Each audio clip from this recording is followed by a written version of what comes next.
Assalamualaikum warahmatullahi wabarakatuh. Perkenalkan, nama saya Aina Makiah dengan NIM 2203200027. Di video kali ini saya akan membahas mengenai Good Agricultural Practice atau yang dikenal dengan GAP. Nah, GAP adalah salah satu sistem sertifikasi dalam praktik budaya tanaman yang baik sesuai dengan standar yang ditentukan.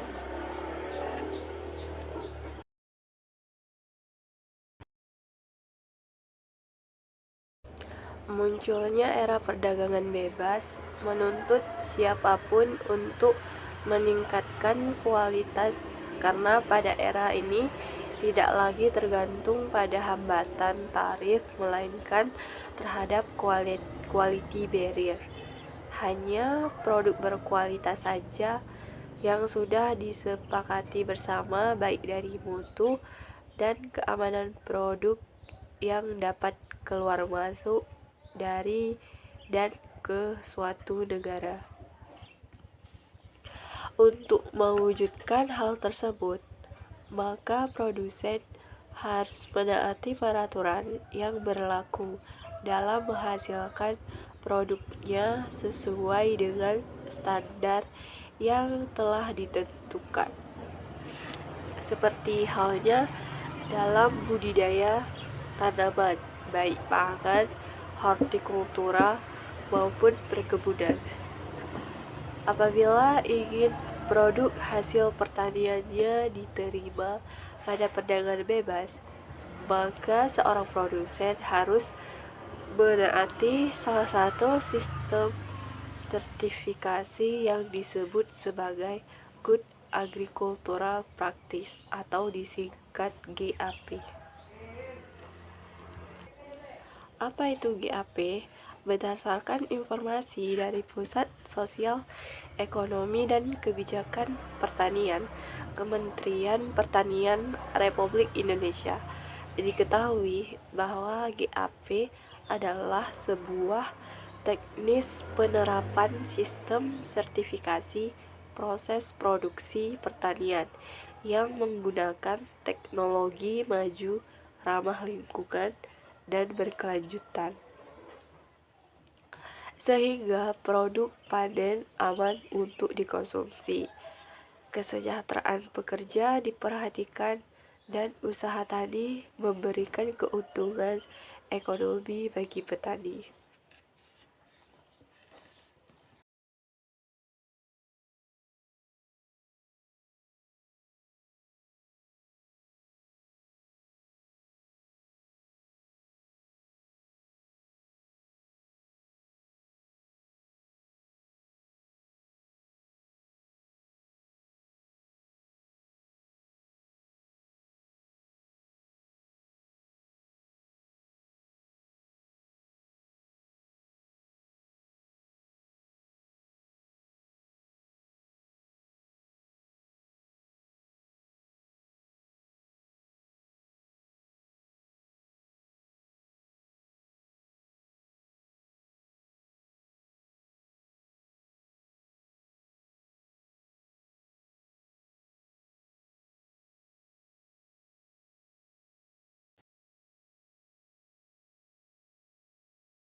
GAP telah diterapkan di Indonesia sejak tahun 2003, dimulai dari GAP komoditas sayuran yang secara berangsur mewajibkan semua produk bahan pangan untuk perdagangan global memiliki sertifikat GAP. Aspek utama dalam GAP. Yang pertama, keamanan pangan. Memastikan produk pangan aman dikonsumsi dengan meminimalkan risiko kontaminasi mikroba dan zat berbahaya. Kemudian, keberlanjutan lingkungan. Menggunakan metode pertanian yang ramah lingkungan dan bertanggung jawab, seperti penggunaan pupuk dan pestisida secara bijak, serta menjaga kesuburan tanah. Kemudian, kualitas produk. Menghasilkan produk dengan kualitas yang tinggi dan memenuhi standar yang diminta pasar dan konsumen. Kemudian yang terakhir, kesejahteraan pekerja. Memperhatikan aspek keamanan, kesehatan, dan kesejahteraan pekerja yang terlibat dalam proses pertanian. Mengapa harus GAP?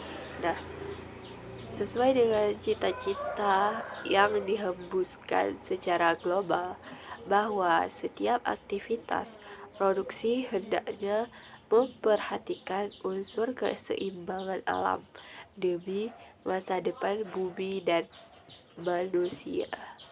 GAP menuntut para produsen untuk menghasilkan produk yang aman untuk dikonsumsi, selaras dengan sustainability, yaitu menjamin keselamatan para pekerjanya untuk menghasilkan produk yang benar-benar berkualitas.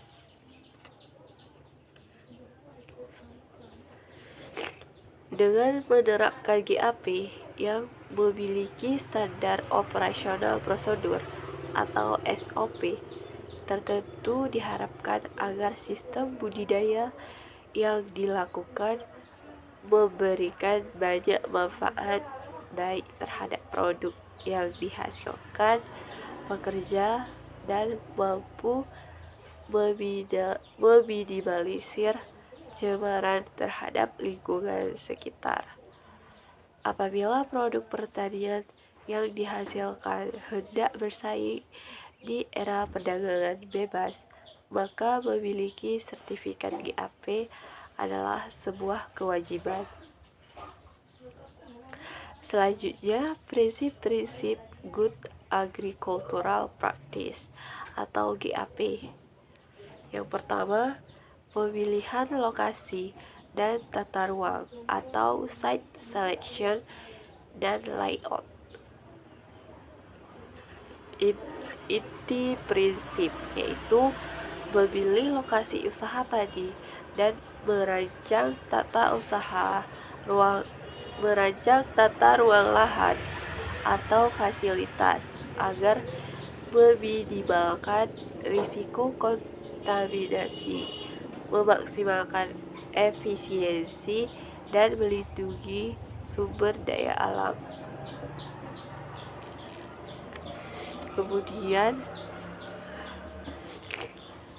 ini penting karena lokasi menentukan kualitas air, risiko polusi, misalnya dari jalan, pabrik, atau limbah, drainase, dan akses pasar. Tata ruang yang baik memudahkan alur kerja dari produksi hingga panen, kemudian penyimpanan dan transport, sehingga mengurangi kontaminasi silang dan kehilangan. Untuk penerapan di lapangan, lakukan survei lokasi atau sejarah penggunaan lahan, jarak ke sumber pencemar, topografi. Sediakan buffer zone, misalnya strip vegetasi di tepi sungai atau gulungan air. Letakkan fasilitas yang rentan kontaminasi atau penyimpanan bahan kimia dan gudang jauh dari area panen. Desain jalur kendaraan dan jalur pejalan terpisah dari area penyimpanan hasil panen. Untuk indikator keberhasilan, sedikit atau tidak ada kejadian kontaminasi lingkungan. Efisiensi alur kerja meningkat. Akses transport mudah tanpa melewati area produksi. Contoh praktik, memilih lahan yang terangkat di atas daerah rawan banjir, menempati tempat cuci buah dekat jalan keluar untuk mengurangi kontaminasi saat pembuatan.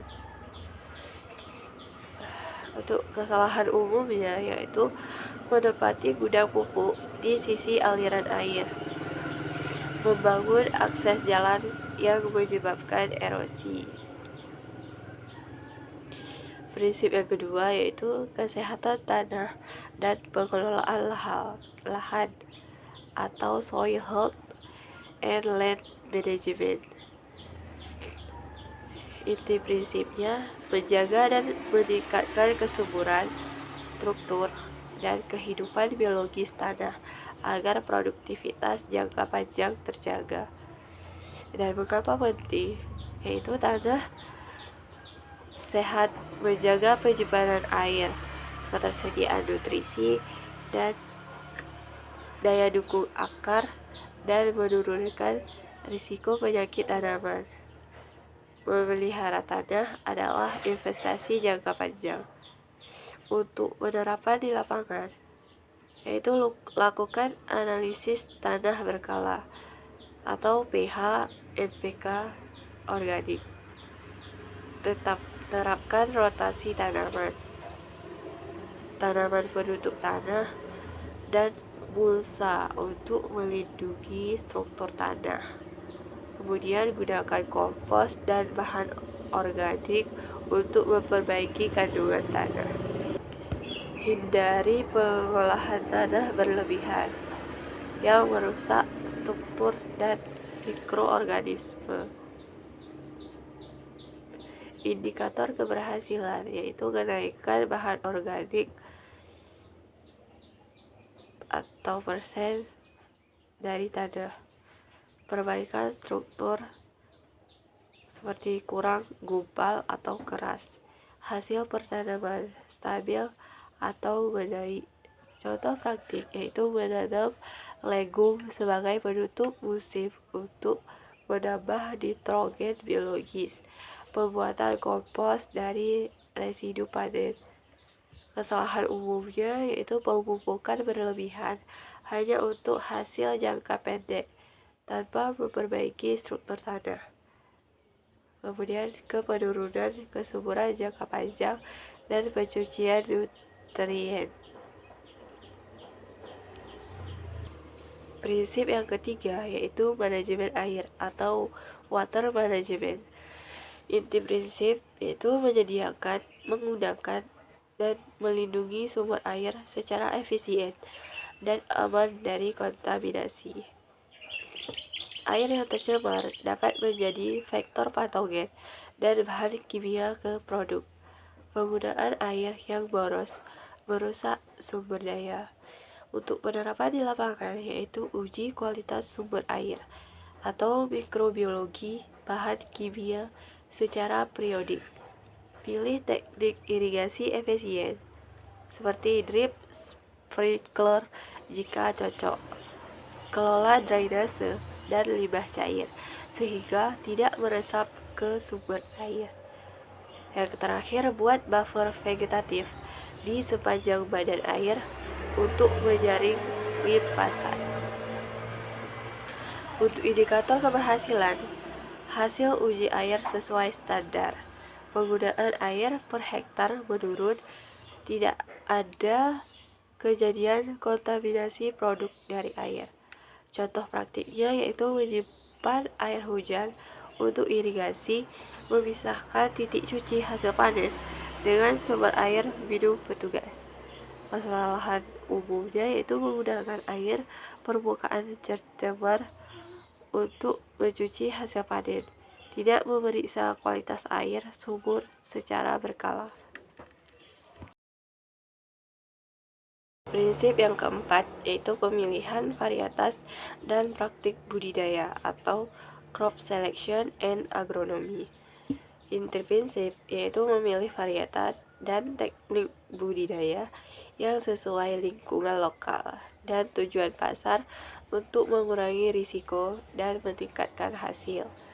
Varietas yang cocok mengurangi kebutuhan input seperti pestisida atau pupuk dan tahan terhadap kondisi iklim ataupun penyakit lokal. Untuk penerapan di lapang, yaitu pilih varietas dengan toleransi terhadap penyakit, hama, atau kekeringan jika diperlukan. Sesuaikan jarak tanam, waktu tanam, dan teknik pemeliharaan berdasarkan analisis lahan. Gunakan benih bersertifikat bila perlu untuk kualitas dan konsistensi. Untuk indikator keberhasilan, produktivitas stabil, kebutuhan input turun, dan penurunan kejadian penyakit. Untuk contoh praktik yaitu menanam varietas tahan penyakit pada musim dengan riwayat serangga tertentu, mengatur jadwal tanam untuk melewati masa puncak hama. Untuk kesalahan umumnya, memaksakan varietas unggul di lahan yang tidak sesuai, seperti rendah, jadi akan mengakibatkan rendah hasil dan rentan penyakit. Yang kelima yaitu nutrisi tanaman dan pengelolaan pupuk, yaitu memberikan nutrisi yang tepat waktu, jumlah, dan bentuk sesuai kebutuhan tanaman untuk mengoptimalkan pertumbuhan tanpa merusak lingkungan. Pemupukan yang berimbang meningkatkan hasil dan kualitas. Penggunaan berlebihan menyebabkan pencemaran air atau eutrofikasi dan pemborosan biaya. Untuk penerapan di lapangan yaitu analisis tanah untuk menentukan kebutuhan nutrisi, kombinasi pupuk organik dan anorganik untuk keseimbangan jangka panjang, simpan pupuk di tempat kering dan aman, jauh dari sumber air.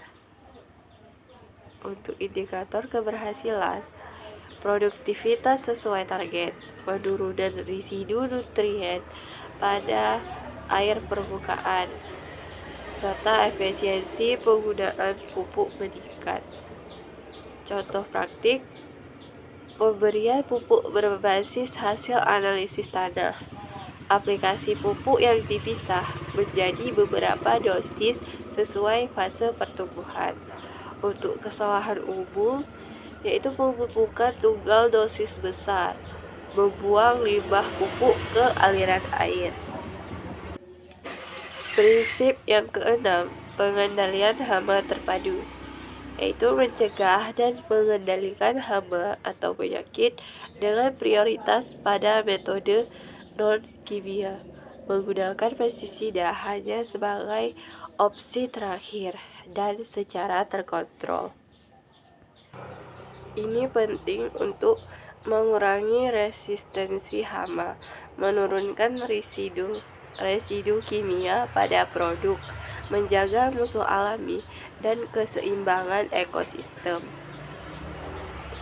Penerapan di lapang yaitu monitoring rutin untuk menentukan ambang tindakan. Terapkan cultural control atau rotasi dan sanitasi, mechanical control atau perangkap, biologi kontrol atau musuh alami. Jika perlu, gunakan pestisida selektif dan sesuai dosis. dengan catatan lengkap. Untuk indikator keberhasilan, penurunan frekuensi aplikasi pestisida, keberadaan musuh alami, hasil panen stabil. Contoh praktik yaitu pasang perangkap feromon untuk memantau dan mengurangi populasi hama, pelepasan parasitoid pada tanaman tertentu. Untuk kesalahan umumnya, aplikasi pestisida preventif tanpa monitoring, penggunaan broad spectrum yang membunuh musuh alami. Prinsip yang ketujuh yaitu keamanan pangan dan sanitasi atau food safety and hygiene. Inti prinsip yaitu mencegah kontaminasi fisik, kimia, dan biologis pada semua tahap produksi sehingga produk aman untuk dikonsumsi. Kelangsungan pasar dan kesehatan konsumen bergantung pada produk yang aman. Kejadian kontaminasi bisa merusak reputasi dan menyebabkan penarikan produk. Penerapan di lapang yaitu terapkan praktik kebersihan untuk pekerja atau seperti cuci tangan, fasilitasi sanitasi. Pisahkan area penyimpanan bahan kimia atau pupuk dari area panen. Hindari kontak langsung antara kotoran hewan dan produk panen. Buat SOP penanganan panen dan cuci hasil yang steril. Kemudian untuk indikator keberhasilan, hasil uji mikrobiologi produk memenuhi standar. Tidak ada kejadian penarikan produk. Contoh praktik, menempatkan stasiun cuci tangan di titik panen, melarang merokok atau makan di area pemetikan. Untuk kesalahan umumnya yaitu membiarkan pekerja menggunakan fasilitas sanitasi yang buruk, menyimpan bahan kimia di area produksi. Dan untuk prinsip yang ke-8 yaitu penanganan pasca panen dan kualitas. Inti prinsip ini yaitu menangani, memproses, menyimpan, dan mengangkut hasil panen sehingga mutu dan keamanan tetap terjaga sampai ke konsumen. Dan mengapa penting? Karena banyak kehilangan mutu terjadi pasca panen. Penanganan buruk meningkat risiko kerusakan mekanik, kontaminasi, dan juga pembusukan. Untuk penerapan di lapang, panen pada waktu optimal untuk mutu. Gunakan wadah bersih, hindari tumpukan berlebihan yang merusak produk. Pendinginan cepat jika diperlukan untuk produk sensitif. Kemudian, terapkan sanitasi pada fasilitas cuci dan penyimpanan. Untuk indikator keberhasilan, persentase kehilangan pasca panen turun, kualitas visual dan nutrisi sesuai standar pasar. Untuk contoh praktik yaitu penggunaan kret ventilasi untuk buah, pre-cooling pada sayuran daun. Dan untuk kesalahan umum, menyimpan panen basah di ruang tertutup. Prinsip yang ke-9 yaitu penyimpanan, transportasi, dan traceability. Untuk inti prinsip yaitu memastikan fasilitas penyimpanan dan transportasi, meminimalkan kerusakan dan memungkinkan penelusuran produk dari ladang ke konsumen. Dan mengapa penting? Traceability penting untuk recall, audit, dan kepercayaan pembeli. Transportasi yang buruk menurunkan nilai jual. Dan untuk penerapan di lapang yaitu tandai lot atau batch dengan jelas atau asal dan tanggal panen. Gunakan fasilitas penyimpanan kering, ventilasi baik, dan bebas hama. Catat rute dan kondisi transport seperti suhu dan waktu. Simpan dokumen pendukung seperti buku catatan, faktur untuk traceability. Untuk indikator keberhasilan, yaitu kemampuan melacak asal produk dalam waktu singkat, penurunan klaim mutu. Contoh praktiknya yaitu label pada kardus berisi kode peta ditambah dengan tanggal panen, log suhu selama transport. Untuk kesalahan umumnya itu tidak menyimpan catatan batch, mencampur hasil dari beberapa hari tanpa label. Untuk yang prinsip yang ke-10 yaitu kesejahteraan dan keselamatan pekerja. Untuk inti dari prinsip ini yaitu menyediakan kondisi kerja yang aman, sehat, dan adil untuk tenaga kerja serta melindungi hak-hak mereka. Pekerja sehat dan termotivasi, meningkatkan produktivitas dan menurunkan risiko kecelakaan dan kesalahan yang membahayakan produk. Untuk penerapan di lapang, fasilitasi sanitasi seperti toilet, cuci tangan, air minum bersih, tempat istirahat, training rutin, higiene, penggunaan APD, serta pengoperasian alat. Kemudian kebijakan upah atau kerja yang adil, cuti, dan perlindungan anak pekerja. Yang terakhir, ketersediaan APD saat penggunaan bahan kimia seperti sarung tangan, masker. Untuk indikator keberhasilan, rendahnya kecelakaan kerja, kepuasan pekerja, dan tingkat retensi tenaga kerja baik. Untuk contoh praktik, pelatihan mingguan singkat sebelum panen, catatan pelatihan, dan APD yang dikeluarkan. Untuk kesalahan umum, yaitu mengabaikan pelatihan dasar, tidak menyediakan fasilitas cuci tangan di lapangan. Dan untuk prinsip yang ke-11 yaitu pengelolaan bahan kimia dan limbah.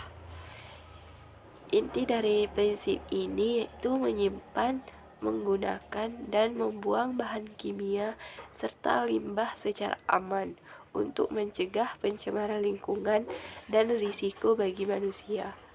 Penyalahgunaan atau pembuangan bahan kimia berbahaya, mencemari air, tanah, dan dapat menimbulkan residu berbahaya di produk.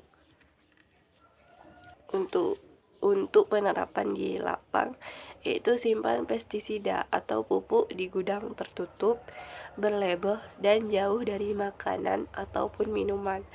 Terapkan sistem triple rinse untuk wadah pestisida dan penanganan limbah kemasan sesuai peraturan. Buat tempat penampungan limbah organik untuk kompos dan jalur pembuangan limbah cair yang aman. Kemudian, untuk indikator keberhasilan, audit gudang bahan kimia tanpa temuan, tidak ada tumpahan atau insiden pencemaran. Untuk contoh praktik, yaitu prosedur darurat tumpahan kimia, pelatihan penanganan limbah. Dan untuk kesalahan umum, yaitu membuang bekas kemasan pestisida ke sungai, Prinsip yang ke-12 yaitu perlindungan lingkungan dan keanekaragaman hayati. Inti dari prinsip ini yaitu menjaga dan mempromosikan praktik yang mempertahankan habitat alami, tanah, air, dan keanekaragaman hayati setempat. Pertanian yang berkelanjutan bergantung pada ekosistem sehat atau polinator, musuh alami hama, siklus nutrien. Untuk penerapan di lapang, yaitu sisakan atau tanam vegetasi penyangga, koridor hijau, dan pohon pagar. Hindari konversi lahan gambut atau hutan primer untuk pertanian. Gunakan teknik konservasi untuk mengurangi erosi dan runoff. Untuk indikator keberhasilan, keberadaan polinator, penurunan erosi, kualitas air lebih baik. Dan untuk contoh praktik, itu menanam pagar hidup yang juga berfungsi sebagai habitat burung pengendali hama. Dan untuk kesalahan umumnya, yaitu penggunaan pestisida luas yang membunuh polinator, pengeringan lahan gambut. Untuk prinsip yang ke-13, yaitu pencatatan, dokumentasi, dan traceability. Inti dari prinsip ini yaitu menyimpan data produksi, penggunaan input, hasil panen, dan pemasaran agar dapat diaudit dan produk dapat ditelusuri. Data mendukung keputusan manajerial, memudahkan audit, dan memungkinkan recall cepat bisa diperlukan. Untuk penerapan di lapang, gunakan buku harian lapangan atau spreadsheet sederhana untuk mencatat tanggal aplikasi, dosis, dan nama operator. Catat batch panen, kualitas, dan destinasi pengiriman. Simpan bukti uji laboratorium, sertifikat benih, dan dokumentasi pelatihan tenaga kerja. Untuk indikator keberhasilan, lengkapnya dokumen untuk satu siklus produksi, kemampuan menyajikan catatan saat audit. Contoh praktik yaitu form standar untuk aplikasi pestisida yang ditandatangani operator dan pengawas. Untuk kesalahan umum, mencatat secara retrospeksi tanpa bukti, tidak mencadangkan data penting. Kemudian prinsip yang ke-14 yaitu audit, monitoring, dan continuous improvement. Inti dari prinsip ini yaitu melakukan pemeriksaan berkala, evaluasi hasil, dan perbaikan berkelanjutan terhadap sistem manajemen pertanian. Memastikan praktik GAP berjalan dengan efektif dan menyesuaikan dengan kondisi baru, seperti hama baru, perubahan iklim, serta permintaan pasar. Untuk penerapan di lapang, yaitu lakukan self-audit bulanan dan audit eksternal sesuai kebutuhan. Gunakan indikator kinerja untuk mengevaluasi. Susun rencana tindakan korektif dan review secara periodik. Untuk indikator keberhasilan, yaitu perbaikan berkelanjutan pada metrik kunci, penutupan temuan audit dalam batas waktu. Contoh praktiknya yaitu rapat evaluasi musim panen untuk membahas temuan dan rencana perbaikan. Dan untuk kesalahan umum yaitu mengumpulkan data tanpa analisis, tidak menindaklanjuti temuan audit. Prinsip yang ke-15 yaitu tanggung jawab sosial dan etika. Prinsip ini yaitu menjamin hubungan yang adil dan transparan dengan komunitas, pemasok, dan pembeli, serta mematuhi hukum dan norma etika. Mengapa prinsip ini penting? Karena untuk dukungan komunitas dan praktik etis memperkuat keberlanjutan operasional dan akses pasar. Untuk penerapan di lapang, hormati hak pekerja, beri remunerasi yang adil, dan praktik anti-diskriminasi. Libatkan masyarakat lokal dalam keputusan yang memengaruhi lingkungan mereka. Transparansi harga dan perjanjian kontrak dengan pembeli ataupun penyuluh. Untuk indikator keberhasilan, hubungan masyarakat yang baik, minim konflik, serta reputasi pasar positif. Untuk contoh praktik, yaitu program pelatihan bagi petani mitra atau kontribusi untuk fasilitas lokal. Untuk kesalahan umum yang sering terjadi yaitu perjanjian lisan tanpa dokumentasi yang merugikan pihak pekerja atau komoditas. Dan untuk prinsip yang terakhir yaitu kesejahteraan hewan untuk usaha peternakan, memastikan peliharaan, pakan, perawatan, dan transportasi hewan dilakukan secara manusiawi dan higienis. Mengapa prinsip ini penting? Yaitu hewan sehat akan menghasilkan produk yaitu seperti daging, susu, telur, aman dan berkualitas. Kesejahteraan hewan juga syarat etika dan pasar tertentu. Untuk penerapan di lapang, yaitu sediakan pangan bergizi, ruang gerak yang cukup, ventilasi, dan kebersihan kandang. Program vaksinasi dan pengendalian penyakit yang terjadwal. Praktik transportasi yang memperhatikan waktu dan stres hewan. Dan untuk indikator keberhasilan, yaitu tingkat kematian rendah, produksi seperti susu ataupun berat badan sesuai dengan standar. Contoh praktiknya yaitu jadwal vaksinasi teratur dan pencatatan kesehatan tiap ternak.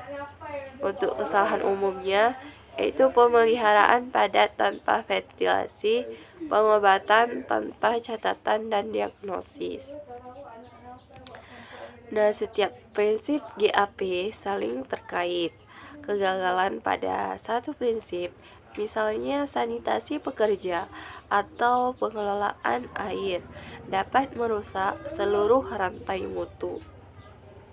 Penerapan yang konsisten didasarkan pada monitoring, catatan, dan perbaikan berkelanjutan adalah kunci untuk mendapatkan manfaat jangka panjang, keamanan pangan, keberlanjutan lingkungan, dan juga keuntungan ekonomi. Kemudian selanjutnya saya akan menjelaskan peran GAP dalam budidaya pertanian secara umum. GAP adalah salah satu sistem sertifikasi dalam praktik budidaya tanaman yang baik sesuai dengan standar yang ditentukan dan menerapkan prinsip telusur balik atau traceability, yaitu produk dapat ditelusuri asal-usulnya dari konsumen sampai lahan usaha. Penerapan pertanian yang baik atau Good Agriculture Practice atau GAP dari segi produsen merupakan suatu konsep yang menjamin kesejahteraan petani, keluarga, dan pekerjanya. Sedangkan dari segi konsumen mendapatkan produk yang berkualitas dan bernilai gizi yang aman. GAP mencakup kegiatan pratanam sehingga penanganan pasca panen dalam usaha menghasilkan produk buah dan sayur segar yang aman dikonsumsi, bermutu baik, ramah lingkungan, berkelanjutan, dan berdaya saing.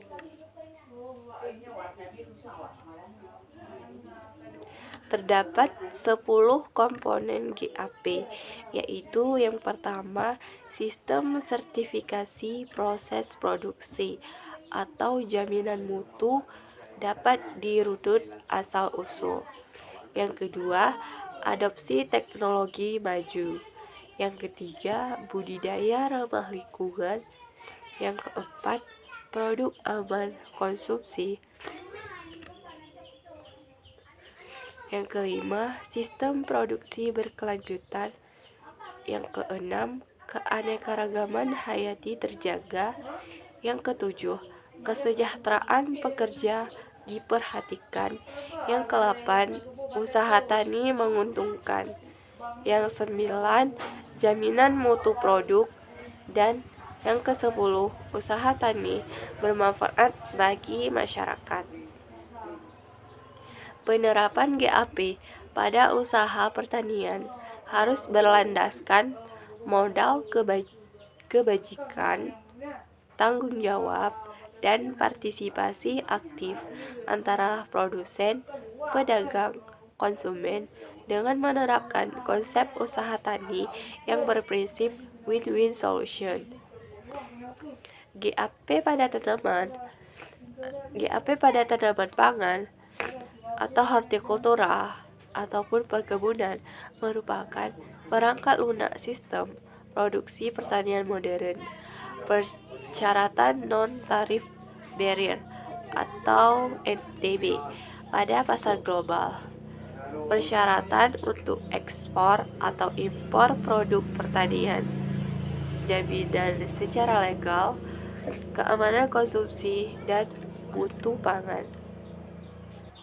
Jembatan antara agrikulturis dengan environmentalis atau pemerhati lingkungan secara win-win solution. Pelaksanaan teknik pertanian berwawasan ekologis dan produk aman konsumsi. Kerjasama antara produsen, pedagang atau pengolah, dan konsumen, serta partisipasi konsumen dalam memproduksi pangan yang aman dan ramah lingkungan. Kemudian selanjutnya ada 10 pilar utama Good Agricultural Practice.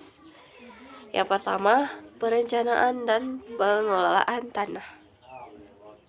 Prinsip pertama dalam GAP adalah mengelola tanah secara berkelanjutan, karena tanah merupakan faktor utama yang menentukan keberhasilan produksi pertanian. Tanah yang sehat memberikan dukungan fisik, kimia, dan biologi bagi tanaman untuk tumbuh optimal. Perencanaan pengelolaan tanah dimulai dari pemilihan lokasi yang sesuai dengan jenis tanaman, analisis kesuburan tanah, hingga pengaturan tata letak lahan untuk memudahkan pengairan dan mencegah erosi. Pengelolaan tanah harus memperhatikan keseimbangan antara produksi dan konservasi agar tidak terjadi degradasi jangka panjang. Kemudian untuk langkah penerapannya, yaitu dengan melakukan analisis tanah untuk mengetahui pH, unsur hara, dan tekstur. Kemudian melaksanakan rotasi tanaman untuk memutus siklus penyakit dan menjaga keseimbangan unsur hara. Kemudian menambah bahan organik seperti pupuk kandang atau kompos untuk memperbaiki struktur dan kesuburan. Menerapkan teknik konservasi tanah seperti terasering, mulsa, atau tanaman penutup tanah. Nah, untuk manfaatnya, tanah menjadi lebih subur, tidak mudah tererosi, mikroorganisme tanah terjaga, dan produktivitas pertanian meningkat secara berkelanjutan.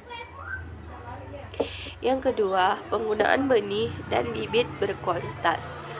Benih dan bibit merupakan awal dari rantai produksi pertanian. Mutu benih yang baik menentukan potensi hasil, ketahanan terhadap penyakit, dan keseragaman pertumbuhan tanaman.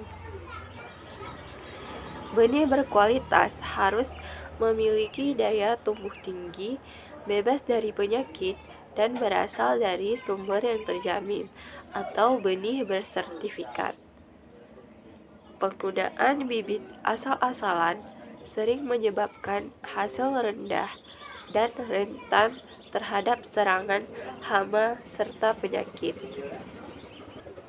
Untuk langkah penerapan, yaitu gunakan benih bersertifikat dari produsen resmi yang sudah diuji mutu genetis dan fisiologisnya. Lakukan perlakuan benih atau seed treatment seperti perendaman fungisida ringan atau inokulasi bakteri bermanfaat. Pilih varietas unggul yang sesuai dengan kondisi iklim, tanah, dan permintaan pasar. Simpan benih dalam kondisi kering, sejuk, dan terlindungi dari hama penyimpanan. Manfaatnya, tanaman tumbuh seragam, hasil lebih tinggi, resiko kegagalan tanam berkurang, serta efisiensi waktu dan biaya meningkat. Yang ketiga, pengelolaan air dan irigasi. Air adalah unsur vital bagi kehidupan tanaman. Namun, penggunaannya harus efisien dan aman. GAP menekankan pengelolaan air yang berkelanjutan, baik dari segi kuantitas maupun kualitas. Air yang digunakan dalam produksi pertanian tidak boleh terkontaminasi bahan kimia berbahaya atau mikroba patogen. Selain itu, sistem irigasi harus dirancang agar efisien, hemat air, dan tidak merusak struktur tanah. Untuk langkah penerapan, pastikan sumber air bersih dan aman. Lakukan uji kualitas air secara berkala. Terapkan sistem irigasi hemat air seperti tetes atau sprinkler. Hindari pemborosan air melalui pengaturan jadwal irigasi sesuai kebutuhan tanaman. Bangun drainase yang baik untuk mencegah genangan yang dapat menyebabkan penyakit akar. Untuk manfaatnya, produktivitas meningkat karena tanaman mendapat air cukup, biaya irigasi berkurang, dan risiko kontaminasi terhadap produk pangan dapat diminimalkan.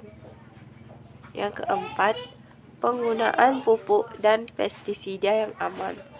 Pupuk dan pestisida penting untuk menunjang pertumbuhan tanaman dan mengendalikan hama. Namun, penggunaannya harus bijak dan sesuai aturan agar tidak mencemari lingkungan atau membahayakan kesehatan manusia.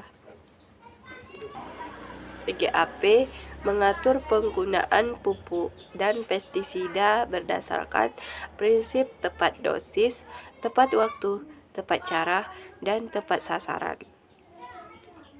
Pupuk yang digunakan sesuai kebutuhan tanaman berdasarkan analisis tanah, sementara pestisida digunakan hanya bila diperlukan dan sesuai ambang ekonomi.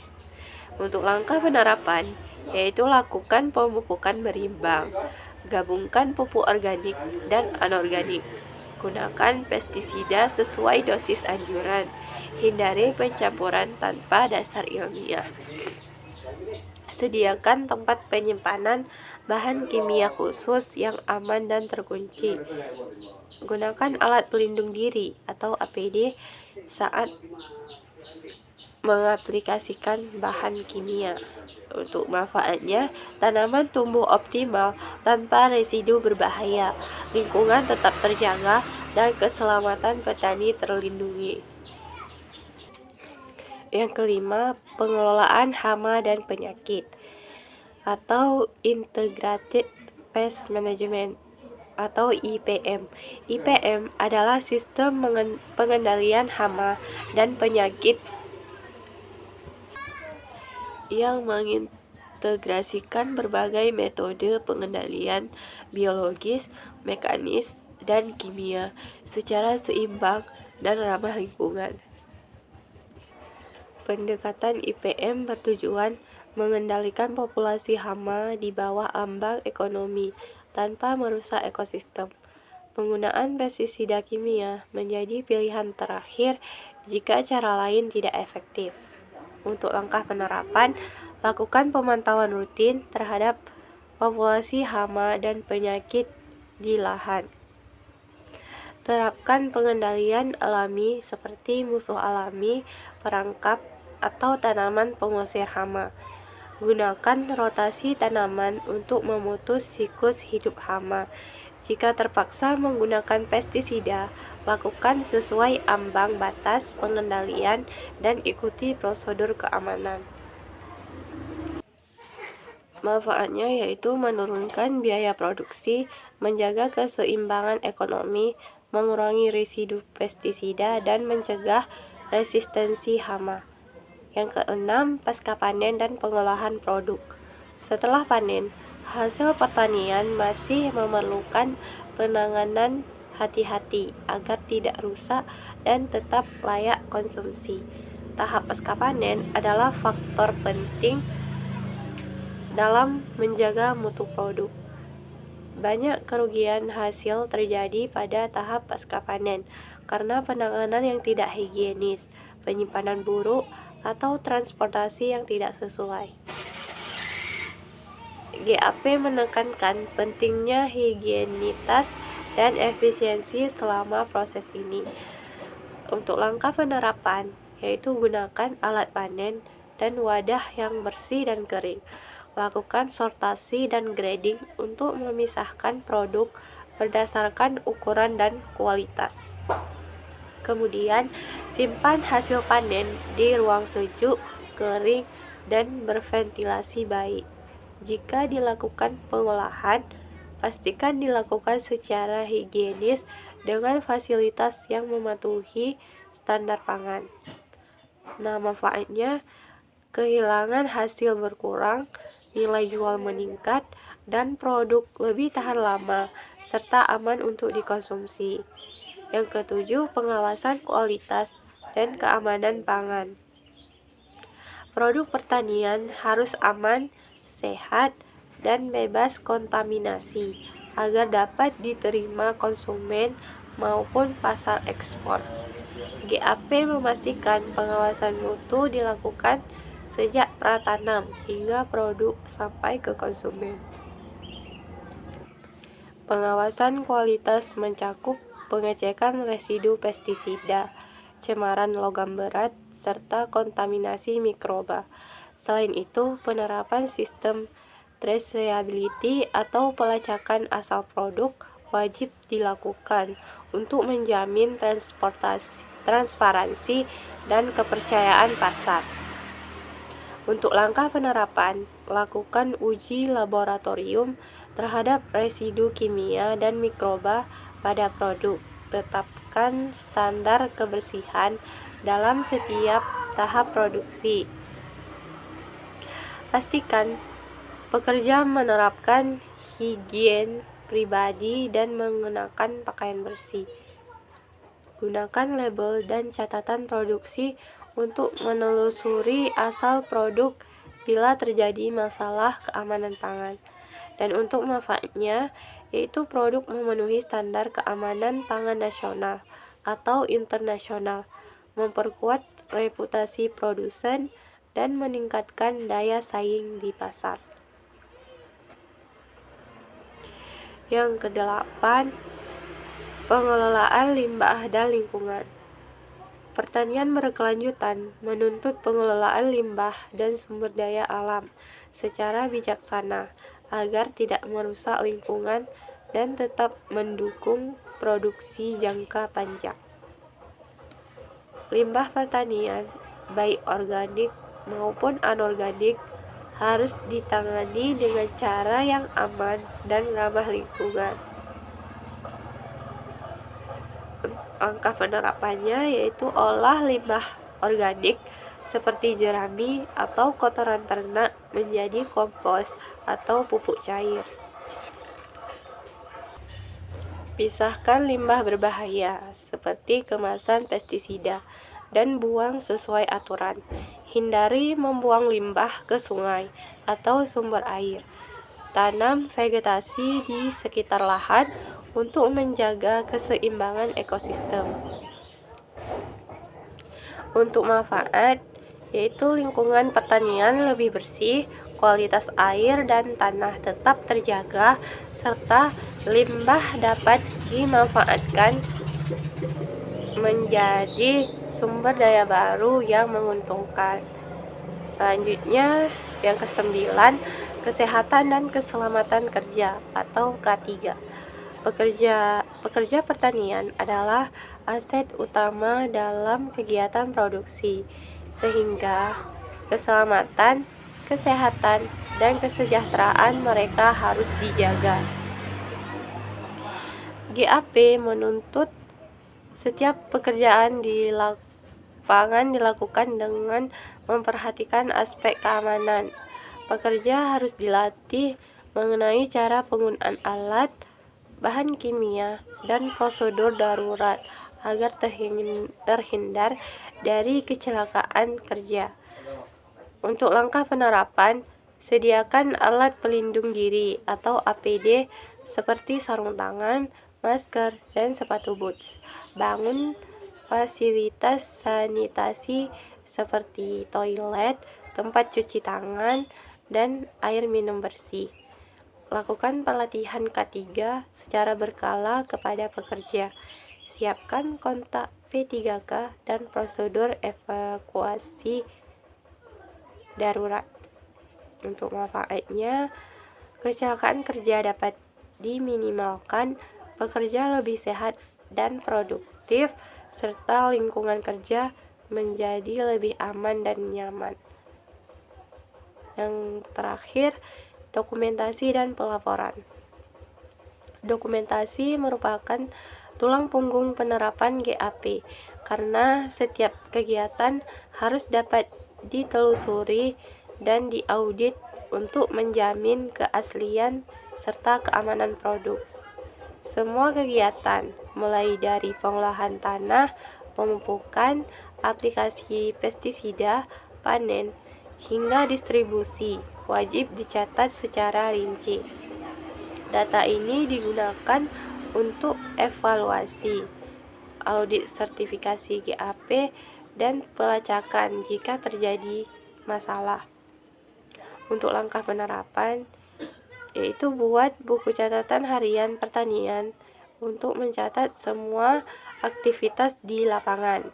Simpan bukti pembelian input, hasil uji laboratorium, serta sertifikat benih atau pupuk. Lakukan pelaporan rutin kepada pihak berwenang atau lembaga sertifikasi.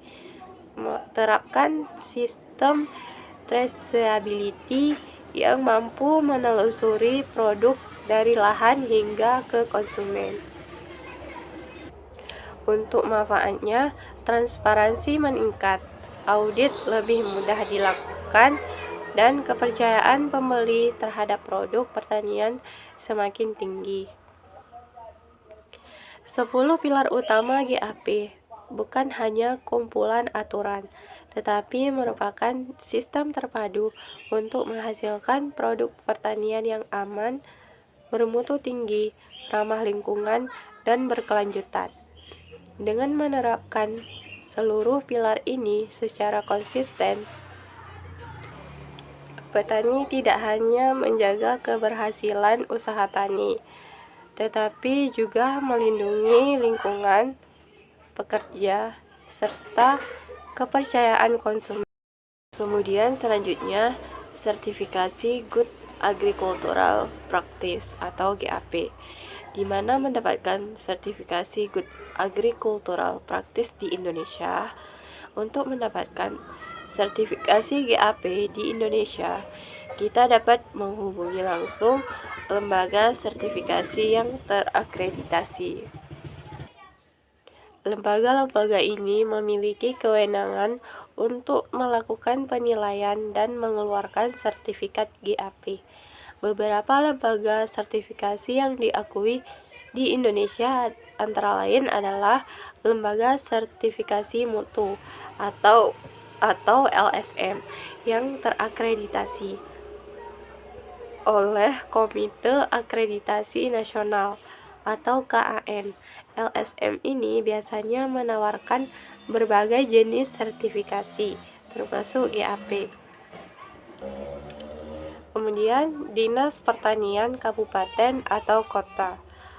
Beberapa dinas pertanian kabupaten atau kota juga menyediakan layanan sertifikasi GAP. Selanjutnya, Asosiasi Petani. Asosiasi petani seringkali bekerja sama dengan lembaga sertifikasi untuk memberikan layanan sertifikasi kepada anggotanya. Nah, bagaimana cara mendapatkan sertifikasi GAP?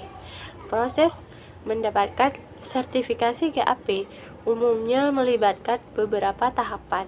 Berikut adalah urutannya. Yang pertama, penilaian diri. Anda perlu melakukan penilaian terhadap praktik budidaya pertanian kita untuk memastikan kesesuaian dengan standar GAP. Kemudian, permohonan sertifikasi. Ajukan permohonan sertifikasi ke lembaga sertifikasi yang dipilih. Selanjutnya, audit lapangan. Tim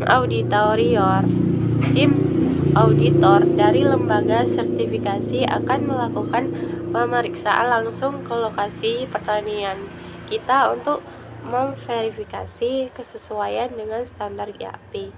Kemudian, penertiban sertifikat. Jika hasil audit memenuhi persyaratan, lembaga sertifikasi akan menerbitkan sertifikat GAP untuk badan usaha dan produk kita.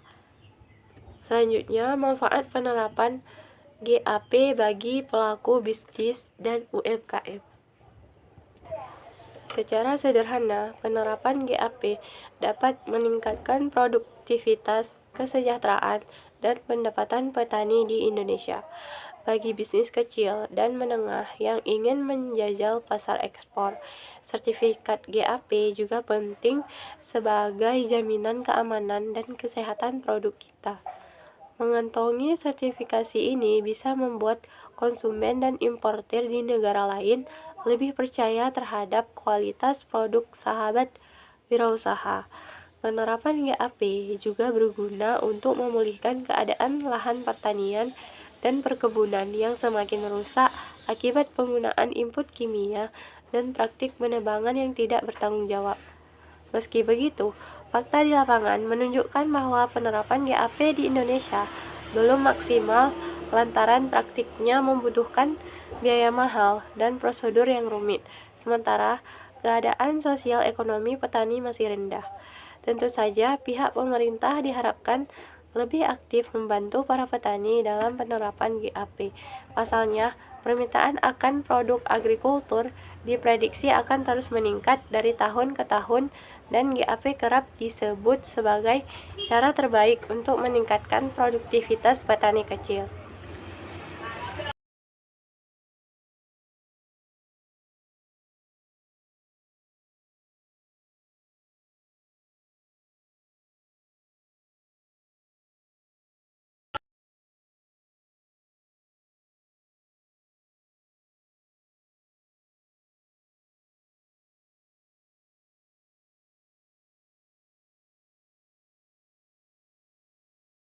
Dan itulah tadi materi mengenai GAP, dan cukup sekian materi dari saya hari ini. Saya akhiri. Assalamualaikum warahmatullahi wabarakatuh.